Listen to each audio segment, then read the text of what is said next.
All right, we are back with Sophie Grant and George.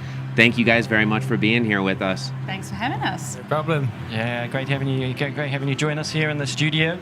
We've just been giving some updates about the 20k race and what's been happening out there on the course. We've got Nadir out front in the men's race, Nadir Magay, and it's Anna Hoffer leading the women's race. About how far out are they at this point?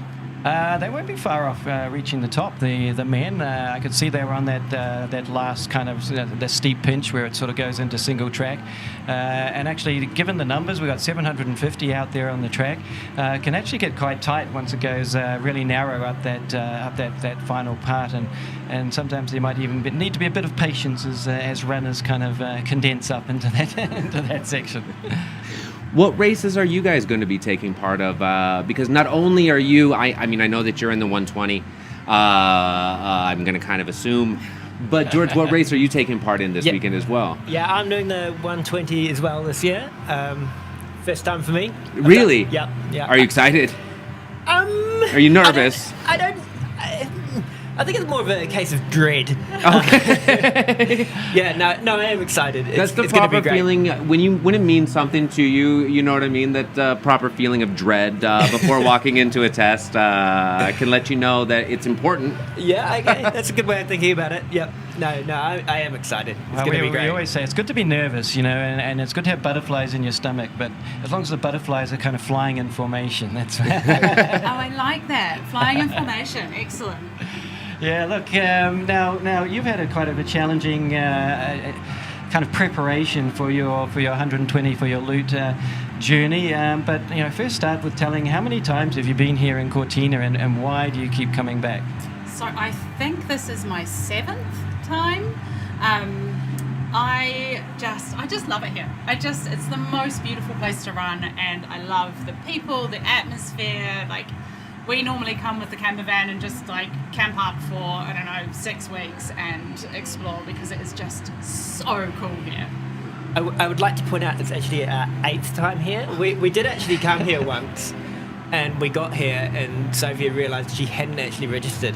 No. Yeah, it was like when they first started doing. Was it the first like? It wasn't the first. Like, I ran it the first year, and then I did the registration. Well, what I thought was the registration, but it turned out it was only the pre-registration, and then I didn't do the next bit. Assumed I had a place, and we came and cheered that year. Banged on the barriers. So you got to do some little cowbell going. Yeah, well, things are more complicated than back in our day. I'm going to say, where you just rock up on the morning and sign up for a race. So as these races get more and more popular, it does get more complicated to do the registration process, which starts back not this year. It starts the previous year in November. So if you want to sign up to any of the races, look out on the website and start early is our advice. And make sure you read all the emails. Even if they're in Italian. Just tell us about your preparation this time around, Sophie. You know what? It's been a little rough, not gonna lie. I managed to break my wrist it's been almost 10 weeks ago now, descending down off the mountain behind my house. To be fair, it was at least technical and muddy, so it was a decent reason to fall. But then I had it in a cast for 2 weeks, and then it turned out I had to have surgery, and then a plate and 7 pins went in, and we're still working, me and the physio, but thankfully I have a surgeon who is just sees no problem with me racing 120k, so that's great. I'm being told I can, so I'm gonna have a crack. Has it caused you to make major changes to your training regiment coming in? 10 weeks before the race, obviously, did it take you off of the trail where you couldn't run at all? What did you do to supplement that? Yeah, so it took me off the trail. I was doing a little bit of hike. We've got a ski road near us, so hiking up the ski road and then getting the cable car back down. The problem was it happened in Andorra where I live, and there is a language barrier there because my Catalan, while I'm learning, is not great. So I wasn't able to ask a lot of the questions that I kind of needed to ask to be how much can I push it? But as soon as I had the surgery, apparently I was allowed to start running straight away. I don't remember that though, because I asked all those questions after they'd sedated me. So it wasn't until I saw him 3 weeks later that he was like, have you been running? I was like, no. And he's like, but you could. So what I did then was I just jumped on the bike. Okay. Yeah. You know, it's that thing. If you can't move in one way, you can generally find another. And not just for my fitness and for this race and the hope that I could continue to race this year, but for my mental health too, right? Like it's an important part of my daily kind of, I don't know, grind is to move my body in some way and to be outside. That's amazing. We were talking with Anton earlier this morning, and he actually was talking about the same exact thing of kind of staving off that minor depression that often comes for runners when they can't get out, but finding a different way to move your body, get the energy out. I would love to say that I dealt with it well, but I did not. Well, let's hear from George. Yeah, exactly. I've actually been Perfect told segue. I'm not allowed to mention anything about that. So, How have you been training for your first Lavaredo Trail? It's been broken up a bit by Sophie's injury. I've been busy looking after her, really. There's always Opening a runner's jars excuse. for her. But yeah, all right. I haven't really gotten to a good rhythm yet after winter, so I would have liked to have done more, but I'm confident I'll get around. But you could have always done more, really. And but you've also had some. I wouldn't call it an injury. It's more a long-term process to alleviate some of the pain that you have when you're running. So maybe just to tell us about that. Yeah. Well, I've got a club foot. Well, I had a club foot. I don't know if you still have one, but had a lot of surgery on it when I was young, and it's quite painful when I run. Certainly over 20 or 30 kilometers, it starts really hurting. So I've got a brace that takes all the weight off your ankle. So I'm going to try running half the race with it. It's quite heavy. It changes my stride quite a bit, so it does slow me down. So I'm going to put it on at halfway and just see how I go. And if it slows me down too much, I'm just going to put it back on my bag. But it should really help. So yeah, we'll see. I haven't run in it more than 20 Ks, so it's a good time to test it. Why not? That's a decent test for sure. Yeah, just to know it's still going to weigh as much when it's in the bag as when it's on you. Yeah. It just kind of feels like you're wading through mud a bit when you've got like you have a ski boot on, because it does take away all of the flexibility in your ankle. So yeah, I think I prefer it on my back when my foot's not hurting. But yeah, well, that's the thing. There's the body is amazing how it can adapt to new things. But like anything, like training, you need to have a progression. You need to get used to it over time. You're saying you shouldn't just put it on and run for 120k then? Yeah. In the nicest possible way. 60k. I think George is the right idea. Yeah, exactly. Yeah, but no, really, it's a fantastic challenge, taking on that challenge, and as we heard from Anton again, he said when you're on the start line there, it doesn't matter if you're the top elite runner or you're looking to, you're right at the back of the field. It's the same for everybody. There's always that unknown, that challenge of, that distance. Is it going to be possible to make it to the finish line? So, I really love that about the really long distance races, because it's it's not a sure thing, but it's the same for everybody, and everybody has their own challenge out there. Outside of the trail, I've heard that you've been working on or been part of film production. Are we allowed to ask you about that? Of course you are. Can we hear a little bit about that? It is a work in progress. It's something that myself, the filmmakers, and my friend Stephanie Case have been working on now for 3 years, I think, that we've been filming for that. It is a film about the challenges of trying to start a family but also stay in the sport, to try and juggle, for both of us, unfortunately, IVF with training and racing and our identity in the sport and what that means. There is a lot of ups and downs in that film. And, you know, like for Steph, it's all finally worked out amazingly well. She has a beautiful 8-month-old girl called Pepper. Fantastic. For us, Congratulations. unfortunately, it did not work out so well, but we now have a pup. We have a puppy. Well, not a puppy. A 3-year-old Malinois that is my baby. So we're hoping to have it all kind of wrapped up maybe by the end of August and premiere it. Brilliant. Then we'll see. Can't wait. Yeah, that'd be great. Yeah. That'd be great. And of course, you know, like those challenges, those ups and downs. Now, you know, the running can be a part of that challenge, but has that actually been a kind of a help for you as well? Has it kind of been something you've been able to kind of fall back on? There's a lot of, I mean, certainly going through the process, there's a lot of stigma and shame around running whilst you're trying to get pregnant, and whether or not that is okay, is it not okay, you know, because nobody studies women. We are too hard. They can't be bothered. And so there's, you know, I think for us making this film, a lot of it is about trying to bring these subjects into the light so that people can see that it's not easy. And, you know, even races don't consider it. They don't have pregnancy policies. They don't, oh, you know, it's fine, you just whatever. But it's a really big consideration for us when we do it, because we love to do this stuff. For me, the running, yes, was it something to fall back on? It was really hard that last year, actually, because I didn't want to run. Yeah. I didn't want to be running. I wanted to be pregnant. I did not want to run, and I had these races lined up, and I kind of went through the motions and did them, but there was not joy in it for me. And so this year, I was like, actually, I really turned a corner, and I was like, right, I am ready to race again. And then I broke my wrist. So this is part of the big grump that happened. Maybe it was a blessing in disguise to kind of, you know, make you kind of, you know, that anticipation of like, actually, you know, now I can't run, I actually do want to run. Yeah, no, and you know, like I certainly think as a coach, it was really helpful for me to be actually really injured, because I think I'm probably going to be a lot more sympathetic to my athletes.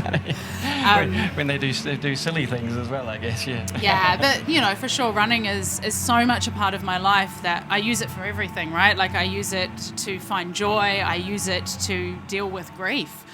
So it's not even just the running, it's just being in the mountains. Yeah. I don't mind how I'm in them. I just want to be in them and let my emotions be in them.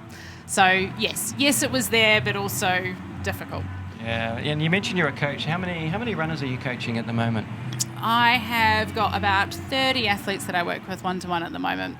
And then I do like a group coaching initiative with another 2 coaches where we have a bunch of other people. Okay, do you have anybody that's here this weekend that's entered in the Lavaredo? I do. I've got one from our group coaching group who's running the 120, so that's super exciting. Right. How do you compare? How do you feel about the coaching world versus being solely the athlete? Do you find a different kind of fulfillment out of it? Do you get more nervous for them than you do for yourself? Absolutely.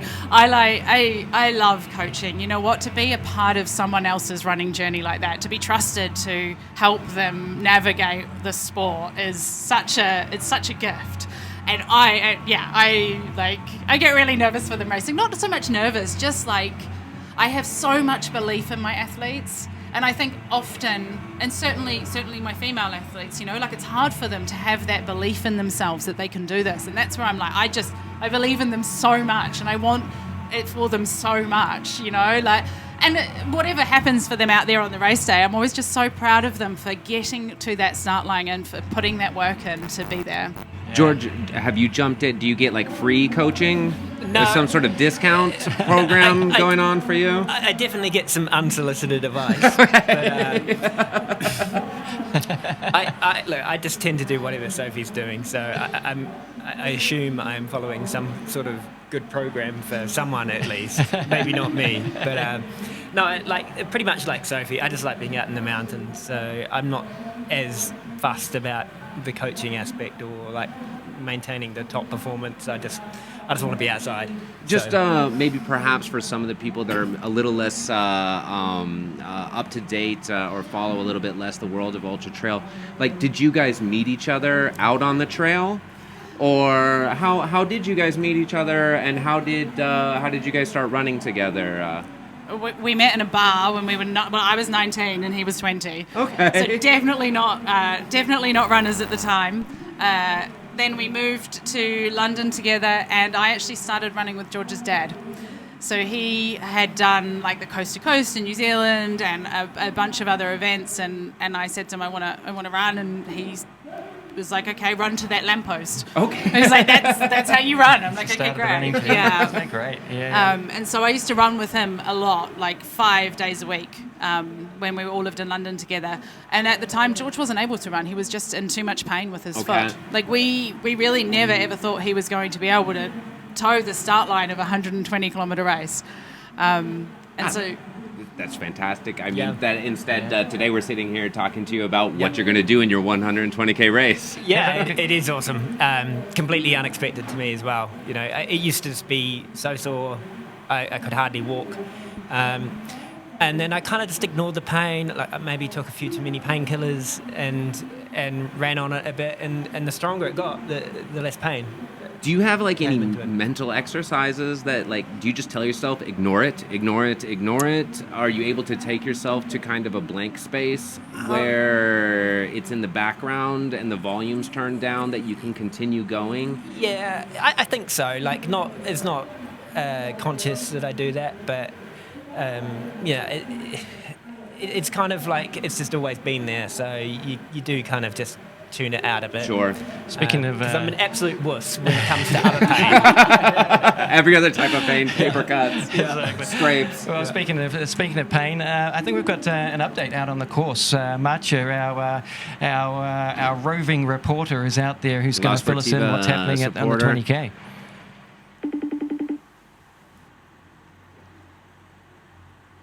Okay, we're gonna take a look at it in We're a gonna come back to second. Marcia. Marcia's disappeared he's probably disappeared into one of the bars in The the message is Malga up taking a there. little time. The wind caught it, and it's pushed it over a little past Cortina, but it will come back here towards the finish line in a second. We'll get Yeah, there. we're going to update. I'm sure the men will be over the top and into the downhill by now, and the women were probably around the top. So we'll give you an update on that really soon. And now I've just got one last question about the coaching side, because I also do a little bit of coaching, and I'm not quite so involved as Sophie is. But is there anything that you learn from your athletes that helps you in your running, training, and racing?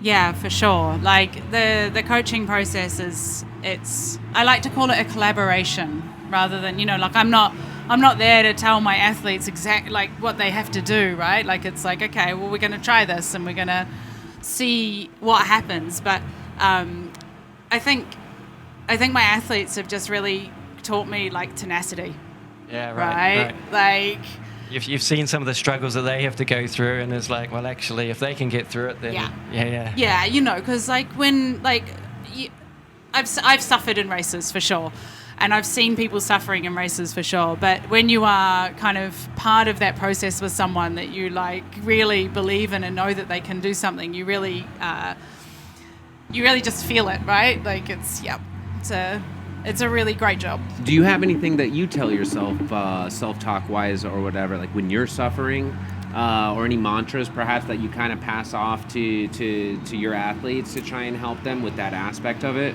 Yeah, for sure. Like Maybe it's private. I don't want to steal anything, but it's No, also not at all. very interesting.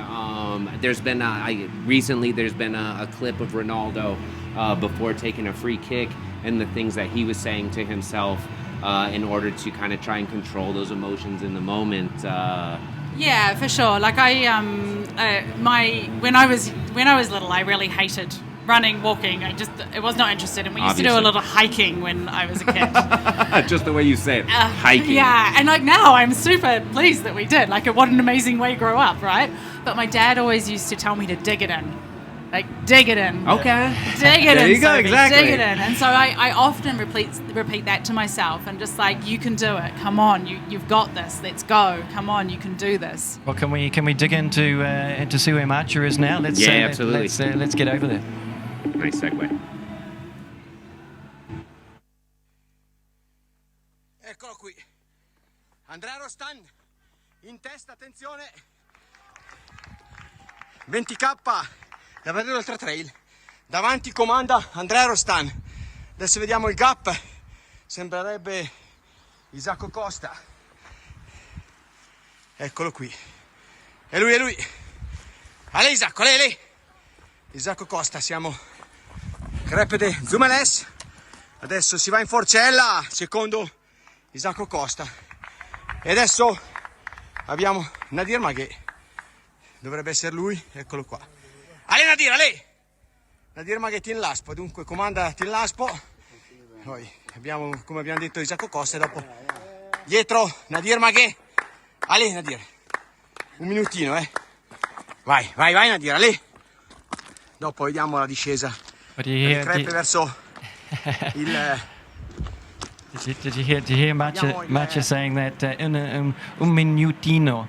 So it's just like a It's small just minute. a little minute. Just a short minute. It's a cute minute. Yeah, look, that's nothing. Once they get to the top and the downhill starts, I would really expect Nadir to come through and Andrea Rostan. He's well known. He's so good on vertical running, but Nadir the other way. He's so good on descending. So I'd expect to see Nadir really pushing on the downhill.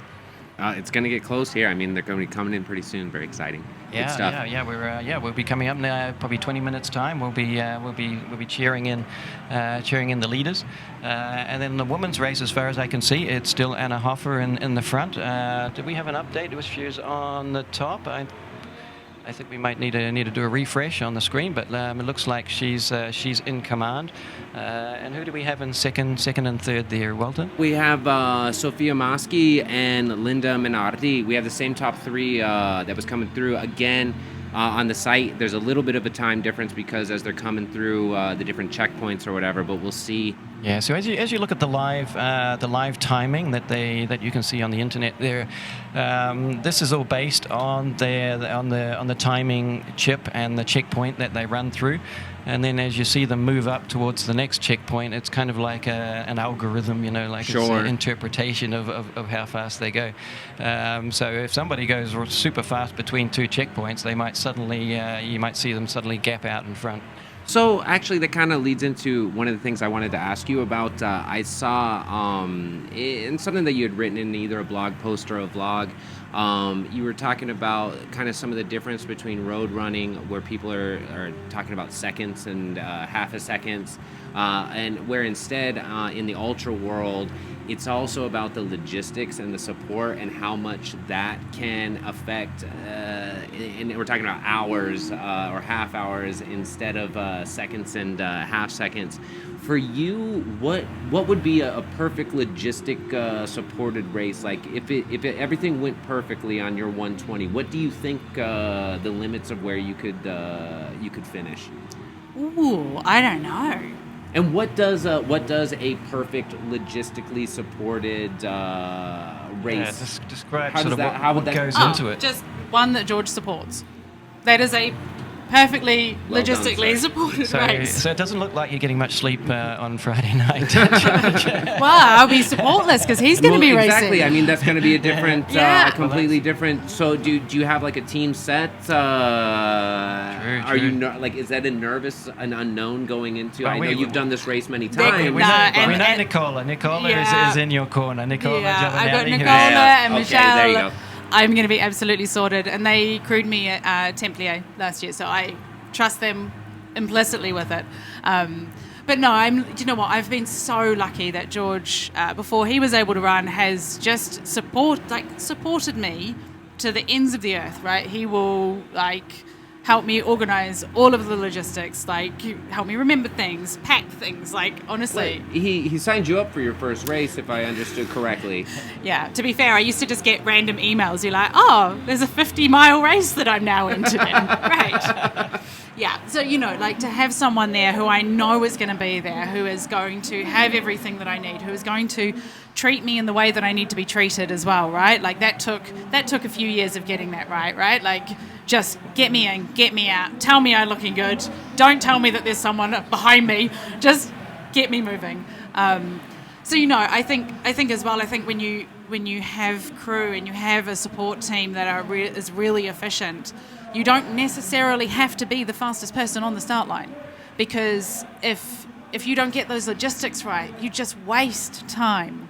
So, every time you go through a checkpoint, you want to hurry but not rush. But yeah, it's a massive part of being able to move quickly in these races. Yeah, and what about you, George? Who's in your corner for Friday night? I quite like the idea of not having any support and just going out there and having a wee bumble about by myself. I'm looking forward to it. I've never had support for a race, I don't think. Maybe. Well, and so then you wouldn't know. It's almost like not knowing the difference, basically. Yeah. If that's the way that you know, you go with it. Yeah, I quite often have Sophie at the end. That's not fair. When she's I beaten supported me. you in Ultrax. That's true. Yep. That's true. And I did not do a very good job of it. I think I drank his electrolyte. That's right. That's right. It was a very hot day. Well, the supporters Standing need in the to sun, need to standing in stay the sun in was shape. causing That's a little right. perspiration and needed to refuel, get those electrolytes in. It's important. Hydration's the key to life. Yeah, well, and there's pretty well stocked aid stations out there at Lavaredo. I've seen some of the setups that they have, and it's mighty impressive. To whether I wouldn't say all needs are catered for, but certainly on the nutrition side, there's plenty of choice in there. How about, have you seen, like, for example, an improvement in the services for the female runners, the women runners that are out here, in comparison to perhaps when you first started getting into the ultra world, the trail running world? Oh yeah, definitely. You know what? Things are getting better slowly. I'm not going to ask you to say that they're great. No, they're getting better slowly. Okay. Very slowly. But they are getting better, and just everybody's attitude towards women in races is getting better. It's now been quite some time since I've had someone not let me pass. It's definitely getting better, but I still think there is quite some way to go. Yeah, for sure. Equal coverage, equal prize money. I mean, we shouldn't even be having discussions Seems about like it. a It just should non-conversation. be just. Yeah, just but together. even things like, I think probably this year there's maybe 12.5% women in the 120. In the 120 compared to And that's not because 88%. there's not women who want to run it. It seems a little bit like a positive feedback cycle where the less women kind of beget less women. But it's also like it's very much the onus is on women to keep fighting for equality. And this is the thing, I don't want equal, I want equality. And that might mean races going, we're going to fill 50% with women first. And if we don't have them, then we'll fill the rest with men. Even things like the starting pen, the elite starting pen. There are 14 elite women in there and 56 men. Yeah, no, And- we need to fix that. And like We I'm need to sure fix it's like a percentage of each thing, but that's the thing. Sure. Like it's not. We don't need equal. We need equality. Yeah, and it's only a relatively recent thing. UTMB last year, and I don't even know if they did it the year before, but at least on the start line there was the same space for the women's field as for the men's field, rather than the men all on the front line and the women behind. So Yeah. things are improving, but like you say, there's still a long way to go. I ran the UTMB last year it was the first time in a long time that I've actually run it, and I tell you what, it was amazing to stand on that start line with so many women. Like it was just mind-blowing that we could actually have that, and that makes me really sad that I have to say things like that, and that it makes me feel grateful that finally things are starting to move in the right direction, because they should already be there. Yeah, absolutely. Amen to that. Yeah. Well, look, let's kind of wrap up the conversation. But Exactly. What I would I like don't to wanna know, keep just you guys something. Too long. Thank you so much for being here. Yeah. What about kind of we've talked with Stefano, who came in here talking about nutrition. What's the one thing that you kind of crave when you're in your late in the ultra race and you're thinking, oh my God, I've got to get to the finish to have. I mean, I crave the finish. Yeah, but what about food-wise? What about? Food-wise, honestly, I think I think the thing I crave at the finish line is probably gelato. Really? Yeah. You've come to the right place. Yeah, something cold and wet and like, you know, maybe a little bit tangy. Like, yeah. Excellent. What about you, George? George? I'm definitely savoury for me. I'm not too sure. I'm not a big eater at the end of a race. I've normally like just completely smashed myself and can't eat. Yeah, there's a good bit of yin and yang going on here with support and non-support, savoury, sweet. So look, thanks both of you for swinging so by. much. Good luck for tomorrow night. Although you should say, you know, like if you're well prepared, you shouldn't need any luck. But we're tracking you guys out there and hoping everything goes well. I'll take all the luck I can get. I just need to not fall over. Yeah, watch that wrist, Sophie. Okay, we're going to wrap up with we do a photo here in the studio, so we'll take a selfie together. Polaroid photo we will this year, hang you on the wall, so you can see our wall is starting to fill up with our guests that are passing through. And next up, we're going to have Gauthier Boncarrier with us, talking about what it's like to be a new dad as well, and training for ultras. Awesome.